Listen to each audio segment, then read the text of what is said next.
Hillary Clinton goes on to say, this institutional failure is designed to protect one political party and one public official. I wonder who she was talking about.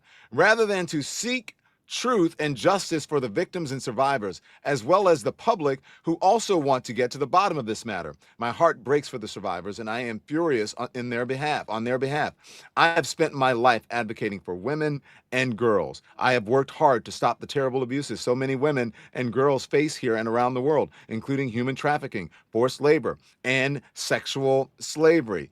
For too long, these have been largely invisible crimes or not treated as crimes at all, but the survivors are real and they are entitled to better. And then she goes on to talk about the work that she has done. And she's right, the work that she's done around that.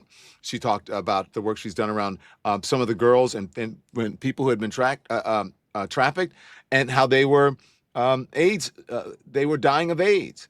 She talked about her work in Southeast Asia and Eastern Europe and on and on and on. And she says, if you are new to this issue, let me tell you, Jeffrey Epstein was a heinous individual, but he is far from alone. This is not a one-off tabloid sensation or a political scandal. It is a global scourge with an unimaginable human toll. Let me tell you this, Charles, let me posit this to you, because this is the gang who can't shoot straight or couldn't shoot straight or can't shoot straight at this point. So I believe that this will be a self-own, Charles. I think this is going to backfire on them. I also believe that this sets a precedent that a president can be called in front of members of Congress or the Senate or be deposed, and Donald Trump will be, if he doesn't do what he's going to do in the next story we're going to talk about, a lame duck come November of 2026 of this year, and he too may be called in front of Congress to discuss his role and his connection with Jeffrey Epstein and these victims, possibly. Well, Don, I want to zoom out for a minute and take about 60 seconds to try and give our viewers a very big picture of what we're looking at, and it's sobering. As a shameless plug, we discussed this last night on the Brothers Briefing, and this moment is truly a reflection of the fact that we live in an America that does not care about women and girls. And I say that because the comments that were made by Hillary Clinton reflect an indifference to the survivors who were victimized by Jeffrey Epstein and the people he was associated with. But it also is reflective of a larger pattern that we've seen in MAGA land. If you think about the State of the Union, many of us may not have realized that the USA women's hockey team also won a gold, and they weren't invited to the State of the Union. They were and not. I'm using that as a metaphor for the disregard that this party and that this movement in MAGA has for women in America. And the reason why that's so important, not only to this story, but also to the next story around voting, is because this is a party that disregards quite comfortably the rights and the autonomy of women and of girls. And we see that reflected over and over again. And the problem, the connectivity between this and the next story, is that when you look at the exit poll numbers, and I'm not trying to step on anyone's toes here, there were an overwhelming number of white women who gave this man their support. And he continues to show how he feels about you. He continues to show through his party and his leadership that he doesn't give a damn about women and about their rights and about their protection. And so when Hillary Clinton talks about this in her letter, she's not just scratching the surface on her own accomplishments and accolades. What she's doing is holding up a mirror to this entire administration and this entire movement and what it is that they feel about women, which should strike a particular chord with women voters everywhere, particularly those who for some reason voted against their own interests and gave this man their support. Charles, as I learned growing up, there's a phrase that says, you ain't never lied, You ain't never lied about that. I mean, you're not stepping on anybody's toes. You're just telling the truth, because we know how black women voted in the election. That's correct. And we know how white women voted in the election. Many of That them is did also vote. correct. Not all of them. They're going to get, some of them are like, hey, don't count me. I'm not one of those. I did not do it. But just one more thing I want to read from Hillary Clinton's statement, and then we're going to move on because I want to hear from some of the lawmakers, especially the Democratic lawmakers. And she said, she talks about her work in combating. And it's at the bottom of page 2. And she says, as Secretary of State, I appointed a former federal prosecutor, Lou Sabaka, to ramp up our global anti-trafficking efforts. I oversaw nearly 170 anti-trafficking programs in 70 nations and directly pressed foreign leaders to crack down on trafficking networks in their countries. Every year, we published a global report to shine the light on abuses. The findings of those reports triggered sanctions on countries failing to make progress, so they became a powerful diplomatic tool to drive concrete action. I'm getting to this. There's a very important point here. I insisted that the United States be included in that report for the first time ever in 2011, because we must hold ourselves not just to the same standard as the rest of the world, but to an even higher one. Sex trafficking and modern slavery should not have any place in America. None. And then on the next page, this is what's important. Infuriatingly, the Trump administration gutted the Trafficking in Persons Office at the State Department, cutting more than 70% of the career civil and foreign service experts who work so hard to prevent trafficking crimes. The annual trafficking report required by law was delayed for months. The message from the Trump administration to American people and the world could not be clearer. Combating human trafficking is no longer an American priority under the Trump White House. This is a tragedy. It is a scandal, and it deserves vigorous investigation and oversight.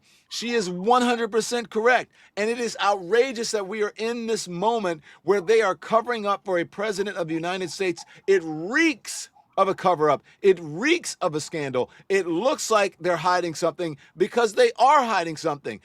I don't know what it is, but we're only left to our own devices to guess and try to figure out logically if the person who is in the White House, who hired you basically, is mentioned in the Epstein files thousands and thousands and thousands of times, probably mentioned more than anyone except for the man himself, Jeffrey Epstein, and possibly Ghislaine Maxwell.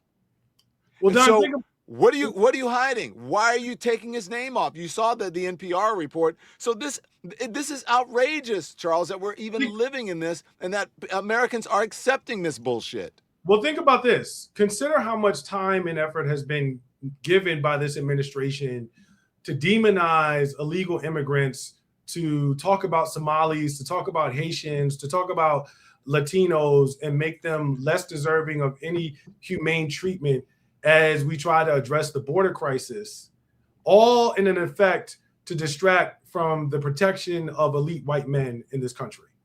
And so when you talk about, like, what are you covering up, the hypocrisy literally jumps off the page, in as much as you want to emphasize how tough you are on crime. You want to emphasize how strict you are going to be in terms of making sure that the law is followed and upheld. But what you're doing is clearly illustrating for everyone who can see, for anyone who can read, for anyone who can hear and think for themselves, that the people who are elite, the people who are your friends, the people who are like you, that is to say, white men who are powerful and elite, are exempt from this sort of interrogation. And that's what the message sends, and that's what it says. And the entire GOP that allows him to do this is complicit in this same regard. We talk about the two-tier justice system in America, and we are seeing it clearly on display in this very moment. Because for as much as you would like to demonize and dehumanize certain groups of people, because you're playing on the base notion of our humanity, you are ignoring what it is to lean into bigotry, to racism, to xenophobia. In this regard, it is to your extreme advantage, because it keeps the focus off of some of the most dangerous predators that this country has ever seen. And look, Hillary Clinton is that.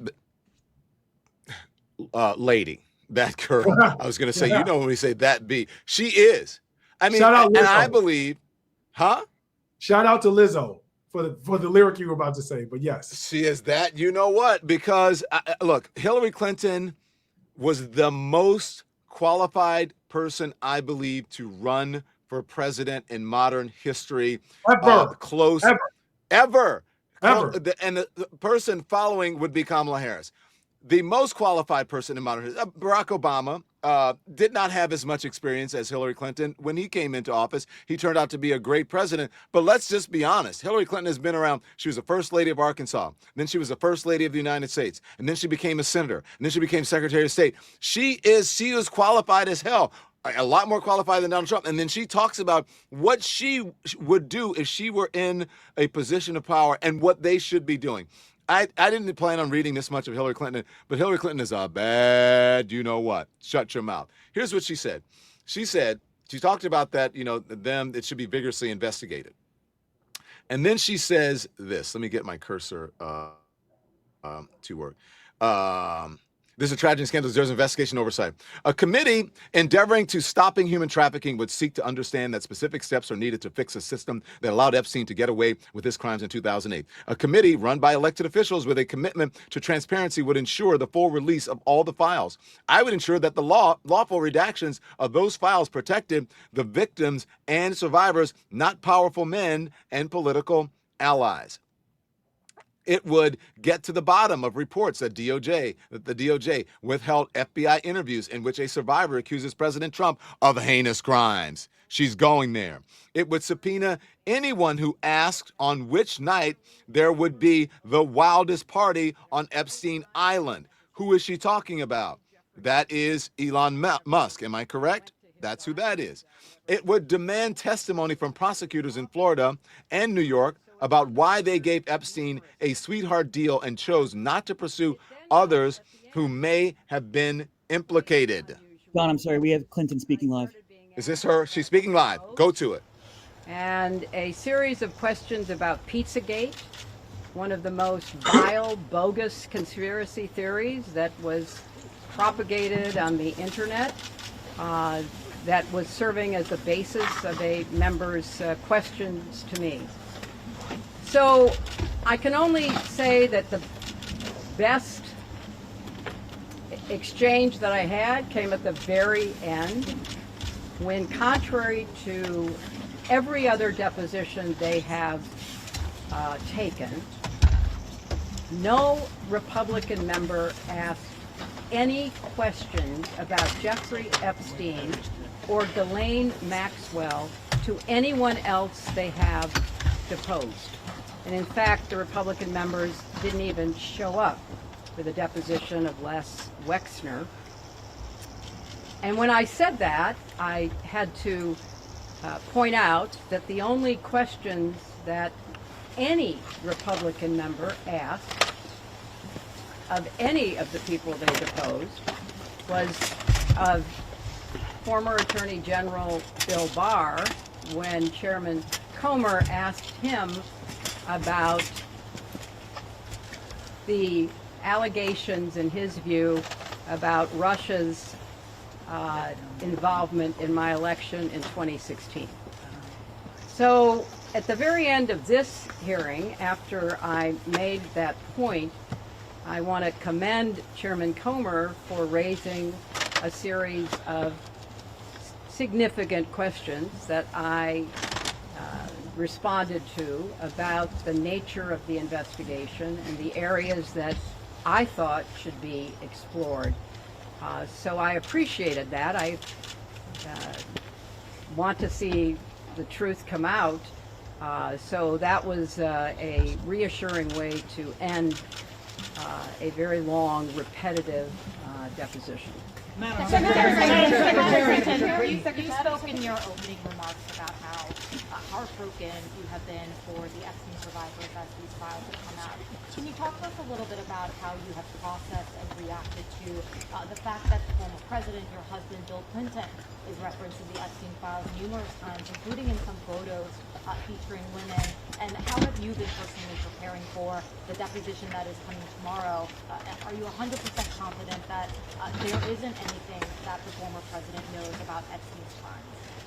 I am, and I think the chronology of the connection that he had with Epstein ended several years before anything about Epstein's criminal activities came to light, and that he was charged and sadly given a sweetheart deal, which, as I said in my statement, had that not happened, perhaps his predatory behavior could have been stopped earlier.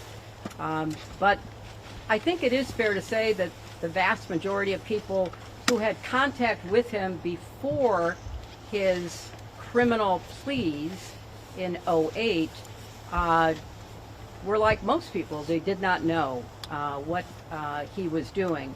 And I think that that is exactly what my husband will testify to tomorrow. Madam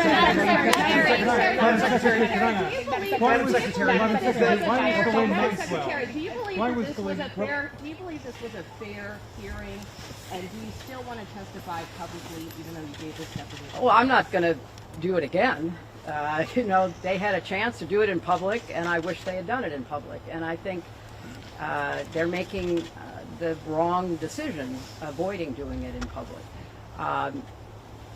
I thought it was very repetitive. I thought that they asked literally the same questions over and over again, which didn't seem to me to be very productive.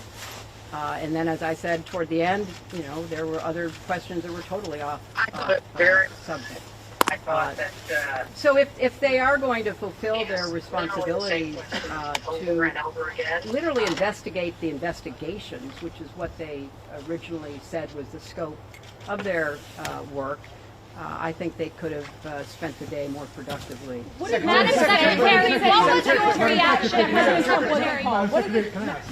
Secretary, can I ask, why was Ghislaine Maxwell invited to the daughter of Chelsea Clinton's wedding in 2010? She'd already been mentioned in a civil lawsuit by Virginia Giuffre before that. Jeffrey Epstein had already been suspected before that. She came as the +1, the guest of someone who was invited.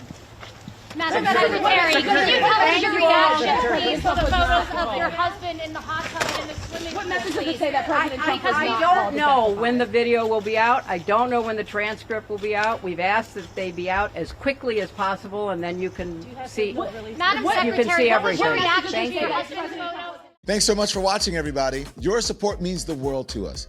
Don't forget to hit that like button and subscribe so you never miss a show. We're live every weekday at 10 a.m. and 5 p.m. Eastern Time with new clips dropping at 2 p. and 8 p. And if you want even more Don Lemon Show content, join the Lemon community. Members get exclusive posts, behind-the-scenes videos, and live chats just for you. So hit the join button or visit our channel page to sign up. Thanks again for all your love and your support, and I'll see you next time.